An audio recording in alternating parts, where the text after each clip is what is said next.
What if a president could get rid of over a third of the Department of Education with the snap of his finger? Well, it's not a what if anymore.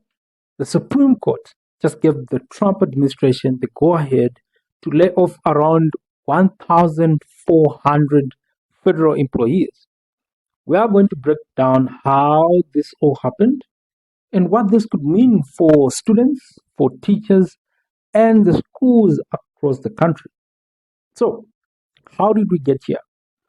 This all kicked off in March 2025 when the Department of Education announced a massive reduction in force, right? Or RIF. The plan was to cut about a third of its workforce from every single division. We are talking about crucial offices like federal student aid, the people who handle college loans, and the Office for Civil Rights, which is supposed to investigate discrimination in schools. Very important. The pushback was instant. A group of 21 Democratic state attorneys and the state attorney generals and various education groups sued to stop the layoffs. Their argument was pretty straightforward. You can't fire this many people, and you can't fire this many people and also expect the department to still function. They claimed that administration was trying to gut a federal agency, or something only Congress is supposed to have the power to do. And, well, at first, they were winning. The US District Judge Mayon, they put a stop to the firings, saying the administration was essentially trying to kneecap the department. But the Trump administration, they didn't back down. They appealed.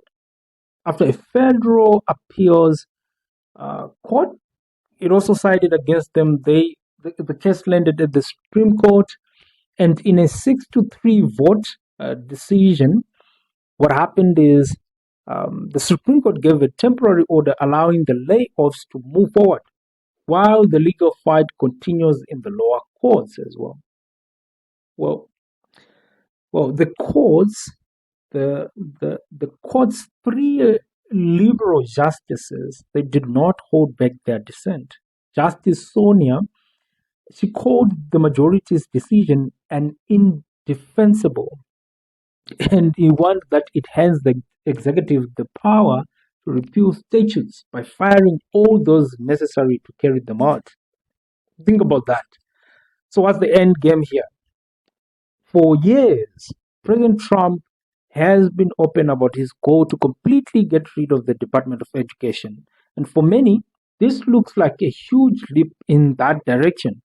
Well, supporters of the move say that the shrinking of the federal government makes it more efficient and more aligned with the president's goal.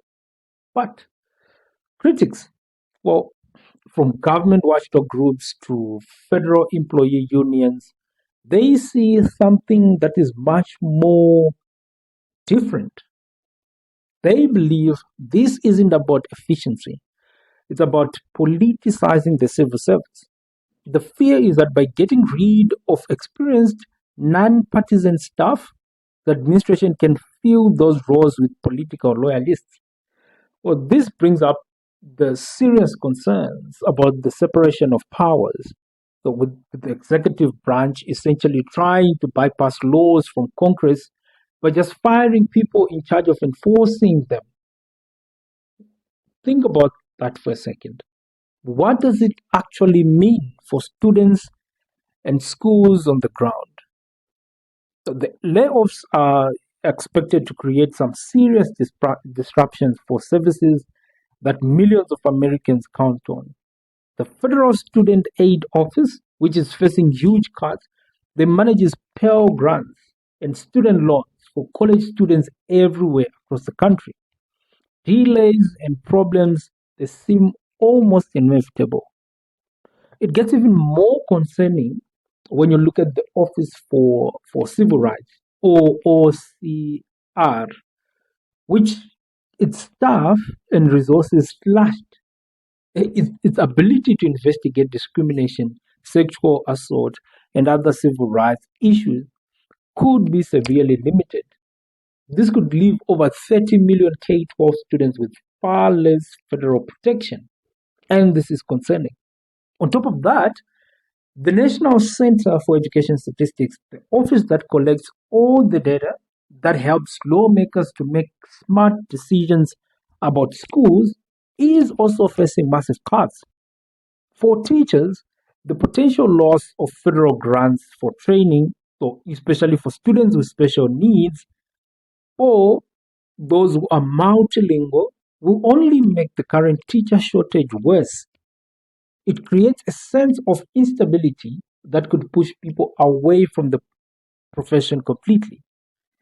These changes could actually end up widening the educational gap for the very students who need federal support the most.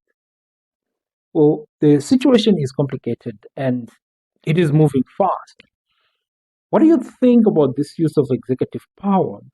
Drop your thoughts in the comments below.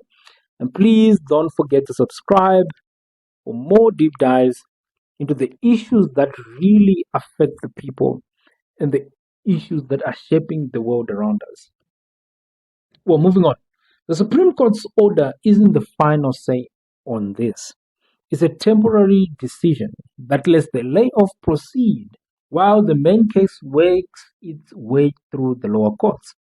But it does set a huge precedent.